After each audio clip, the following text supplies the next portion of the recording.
এক লোক শখ করে খেজুর গাছে উঠেছে, কিন্তু গাছ থেকে নামার সময় আর নামতে পারছিল না। তখন লোকটিকে বাঁচানোর জন্য গ্রামের সবাই এসে গাছের নিচে ভিড় করলো, কিন্তু কারো মাথায় কোনো বুদ্ধি আসছে না লোকটিকে কি করে গাছ থেকে নামানো যায়। সেই গ্রামে একজন বুদ্ধিমান লোক ছিল, সে কূপের মধ্যে পড়ে যাওয়া ব্যক্তিদেরকে উদ্ধারের কাজ করত। সেই বুদ্ধিমান লোক সেখানে এসে একটি রশি খেজুর গাছের মাথায় ছুঁড়ে মারলেন এবং খেজুর গাছের আগায় বসে থাকা সেই লোকটিকে রশিটি ধরে মাজায় বেঁধে ফেলতে বললেন, আর রশির অপর প্রান্তে কয়েকজন লোককে ধরতে বললেন।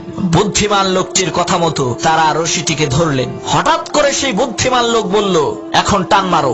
লোকেরা রশি ধরে টান দিল, সাথে সাথে সেই খেজুর গাছে থাকা লোকটি মাটিতে পড়ে মারা গেল। তখন গ্রামের লোকেরা বলল, আপনি এটা কেমন কাজ করলেন, লোকটা মরে গেল।